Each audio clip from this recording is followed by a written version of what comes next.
Hi everyone, I'm back to read the next chapter, chapter 3, called A Big Mistake, in book 6 of the Caroline books, called Changes for Caroline, 1812, chapter 3, called A Big Mistake. It's so nice to have you here, Lydia told Caroline as they walked to the cow shed the next morning. I've been lonely since we left Sackett's Harbor. She stopped suddenly and stared toward the shed. Caroline felt a flicker of alarm. What's wrong? Lydia pointed to the shed door, which hung slightly open. I'm sure I latched that last night. The cows, Caroline cried.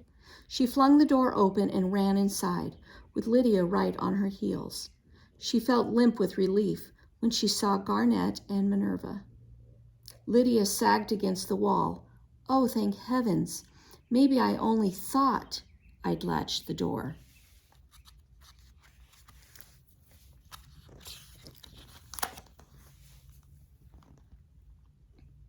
Or maybe, Caroline thought, the thief has an eye on Garnet and Minerva. Perhaps he'd intended to steal the cows, but something had scared him away first. I'll tell Papa later, Lydia said. For now, let's see how our girls are doing. Caroline and Lydia leaned on the stall railing, watching Garnet nurse hungrily from her mother, Minerva. Minerva seems impatient. Every few minutes she walked restlessly away from Garnet. See that? Lydia asked. Minerva wants Garnet to start eating on her own. What will Garnet eat? Caroline asked. This morning we'll start teaching her to drink milk from a bucket, Lydia said. We'll gradually change that to water. She'll learn to eat hay and grass and vegetables too. She fastened a rope halter around Minerva's neck. I'm going to take Minerva outside so that Garnet can't nurse. You stand by the door and close it before Garnet can follow us. Caroline hesitated. What if Minerva pokes you with her horns? Minerva is so gentle, gentle as a lamb, Lydia assured her. Little Garnet is one that you have to watch out for. Lydia led Minerva out to a small pen behind the shed. When Caroline shut the door, Garnet bawled in protest. Caroline gently patted Garnet.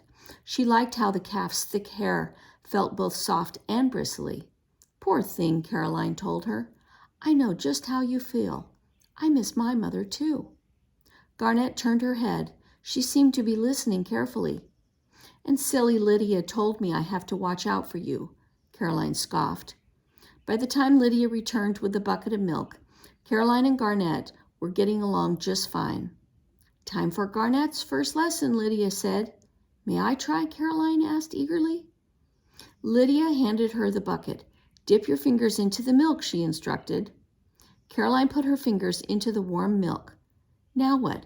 Put your hand in front of Garnet's mouth and let her suck from your fingers, Lydia said.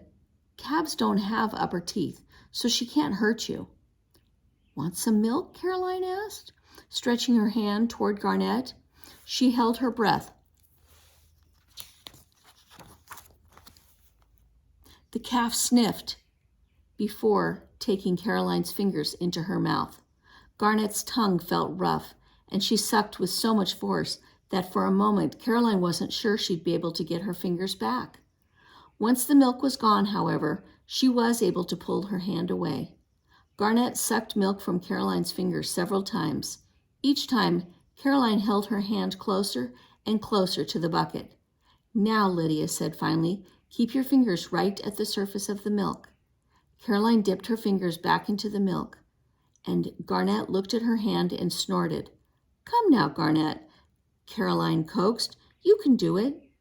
Instead of putting her nose into the milk, Garnet butted her head against the bucket, hard. Thrown off balance, Caroline stumbled and couldn't stay on her feet. She landed on her backside. A spray of milk landed on her.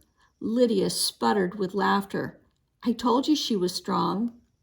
Once Caroline was over her surprise, she laughed too. She rose to her feet and dusted herself off. Bits of straw clung to the back of her skirts, and the milk and the cow drool streaked the front. I thought Garnet was ready to drink milk from the bucket. Why did she hit it? She wasn't being mean, Lydia said. She butts her head against Minerva when she wants milk. It's her way of saying she's hungry. The calf gazed up at Caroline with her big dark eyes as if to say, I'm sorry you fell down. You're a rascal, Caroline scolded her lightly. Next time you want something, please be more polite. Once the girls had finished tending the cows and cleaning the stall, they tackled the huge vegetable garden. It was surrounded by a board fence so that the rabbits and the deer couldn't munch the produce. When Lydia opened the gate, it gave a loud screech. Gracious, Caroline clapped her hands over her ears. She hurried inside and waited until Lydia had closed the gate behind them, with another screech before lowering her hands again. Papa was planning to fix that, Lydia said, but now that a thief is about, Papa's glad the gate screeches. He says we'll hear anyone trying to sneak into our garden. I should say so, Caroline agreed. Lydia looked at the garden and shook her head. Mama and I planted lots of seeds, but look how many weeds have grown in. I can't even tell what vegetables have sprouted. Well, Caroline said briskly, let's get started. Caroline had often helped grandmother in their garden, so she knew what to do. In the nearest row, small, lazy carrot plants had poked through the soil in a tidy line, but tall weeds were choking them. Caroline knelt and began pulling the weeds carefully, making sure that she didn't damage any of the carrots. She wondered if grandmother was weeding the garden at home, all by herself. Was she managing? I'm needed here, Caroline reminded herself. She took a moment to gently push thoughts of Sackett's Harbor away from her mind. Through her skirts, the earth felt warm against her knees. She heard the ringing blows of Uncle Aaron's axe as he hacked at a stump in the nearby field, and the contented buzz of the fat bumblebee drifted past, and Lydia's voice when she began to sing a hum nearby. Soon the wave of homesickness passed, and Caroline finished weeding her row. This looks much better, she said, sitting back on her heels and admiring the carrot plants. Lydia, do you think we should stop for now? The sun was high overhead. Lydia wiped sweat from her cheek, leaving a smudge of dirt behind. Papa will want his midday meal soon, she agreed. She pointed to a far corner of the garden. There's some asparagus back in that might be ready to eat. Would you look and see? I've gathered some watercress and a few wild leeks this spring, but they don't taste nearly as good as the first bite of fresh asparagus. Caroline loved fresh asparagus too. The spring's first tender stalks were a treat after eating wrinkled beets and pickled cabbage all winter. She eagerly made her way to the asparagus patch, making sure not to step on any of the tiny vegetable plants. The garden's far corner was thick with tall weeds. Caroline pushed them aside, searching. Where was the asparagus? She didn't see any of the straight green spears poking from the earth. Finally, she knelt and crawled back and forth, parting weeds with her hands. Then she stopped short. Oh no, she moaned. No wonder she'd had trouble finding the asparagus. Every stalk had been sliced off, leaving just the barest nub of green above the soil. Lydia? Come look at this. Lydia joined her and stared at the asparagus nubs. Someone cut those. I'm afraid so, Caroline said, and stole every last stalk. But how did the thief get into the garden without Papa or me hearing? Lydia put her hands on her hips, staring at the noisy gate. Caroline scanned the garden, trying to find an answer. I suppose someone might have climbed over the fence, she said doubtfully. But it would have been hard. The boards were tall and smooth, and Lydia stamped one foot. First the thief took a pail of milk, and now this. I was counting on that asparagus. Just thinking about it made my mouth water. She glared at the damage for a moment. Then she sighed. I'd better fetch Papa. He'll want to see this. When Uncle Aaron saw the nubs, he muttered something under his breath. And there's more bad news, Caroline told him. We found the shed door unlatched this morning, too. Uncle Aaron rubbed his face with one hand. We can't have any more thievery at our place, he said. I'll have to start keeping watch at night. Oh, Papa, Lydia fretted. You can't work all day and then sit up all night. He stared at the asparagus nubs grimly. If the scoundrel stole vegetables, he might steal Minerva or Garnet next. Caroline felt a hitch in her chest. Lydia and her father needed those cows. They'd spent the last of their money to buy them. Without those cows, the farm might fail. Besides, Caroline couldn't bear the thought of a thief leading those sweet animals away. I'll help keep watch, Caroline told her uncle. I will as well, Lydia said quickly. Uncle Aaron put one arm around each girl's shoulders. You need to sleep, but I will be glad for a bit of help. Don't fear. I'm sure the thief will be caught soon.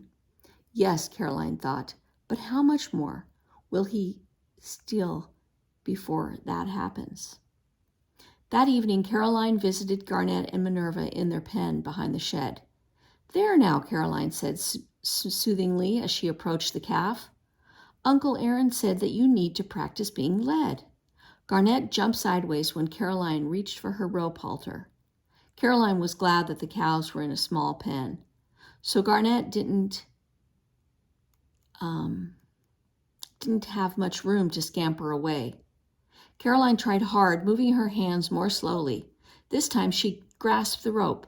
Good girl, she said. Garnet clearly wasn't sure that she wanted to be led, but Caroline managed to tug the calf in a circle around the pen. You know, Garnet, this would be easier in a big space, Caroline said. A single wooden rail served as a high gate between the pen and the fenced pasture. Caroline considered the pasture, which was green and thick with grasses and other plants. We'd have a lot more room out there. She slid the rail out of the way and led Garnet through the opening. Minerva followed right behind. Once they were in the pasture, Caroline found it much easier to work with Garnet. Minerva contentedly munched tender grass shoots and followed Caroline around the pasture with only a few dancing hops of protest. As they walked, Caroline told Garnet about her own family. Then she described Sackett's Harbor. The lake is bigger and grander than you can imagine, she said. I love sailing on the lake more than anything else. Garnet tossed her head. Is that enough for now? Caroline asked.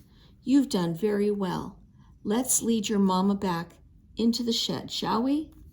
Caroline led Garnet back into the pen and on to the shed. Come along, Minerva, Caroline called.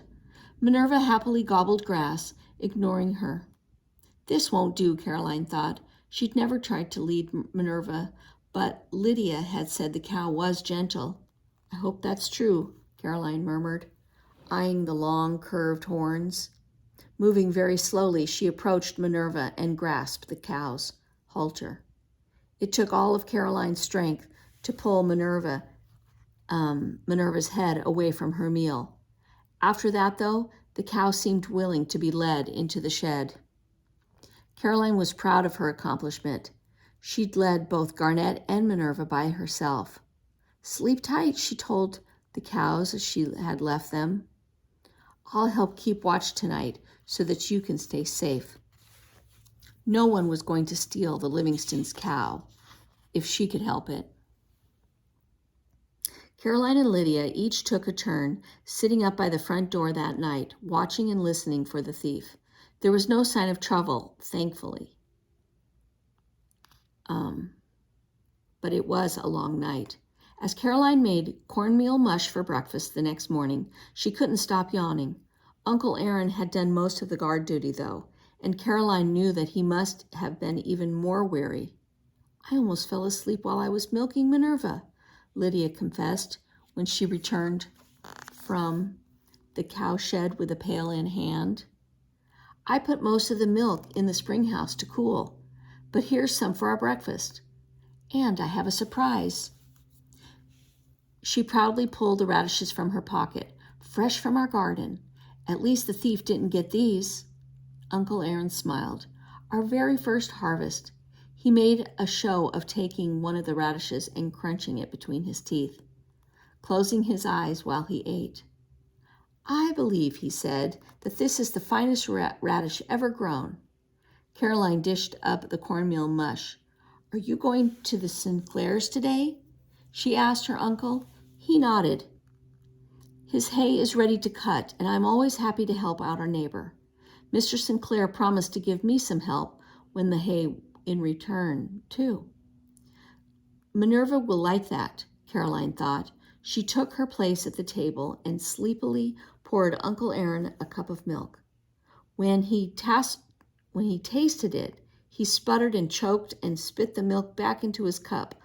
"Oh," he gasped, wiping his mouth with his hand. "That tastes awful." Lydia grabbed the milk pitcher and sniffed. "It doesn't smell good either." Minerva must have eaten something that she shouldn't have. Uncle Aaron looked confused. "But how could that be? We've been so careful to keep her in the pen." Caroline's cheeks grew hot. "Oh no," she thought. "I can't imagine," Lydia was saying. "I can't," Caroline said in a small voice. "Yesterday evening, when you were both busy, I took the cows into the pasture behind the little pen." Lydia looked dismay. "That pasture is full of wild leeks. Minerva must have eaten some. That's what spoiled her milk." "I'm very sorry." Caroline looked at her cousin and to her uncle. "I must have wanted more room to practice leading Garnet. I didn't know about the leeks." Lydia sighed. "I haven't had time to dig them out yet. I should have told you." Caroline pleated her skirt between her fingers. "How long will Minerva's milk be spoiled?" It will taste like onions for several days, probably," Lydia said. Caroline had often gathered wild leeks in the spring so that grandmother could cook with them. Caroline liked the oniony taste in soups and stews, but in milk, no. Then a new thought filled her with panic. What about Garnet? Will she stop nursing? Lydia shook her head. "When she's hungry enough, she'll eat.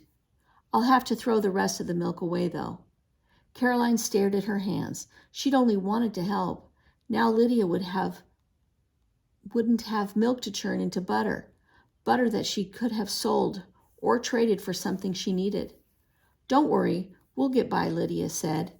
Then she snickered. "Oh, and Papa, I wish you could have seen the look on your face when you tasted that milk." "Now, Lydia, don't be unkind to your father," Uncle Aaron said, chucklingly. Caroline was grateful for their laughter, but she wasn't able to join in. No more mistakes, she told herself. On the Livingston farm, every bit of food was too valuable to waste. Okay, and that is the end of chapter 3, and next time we'll read chapter 4.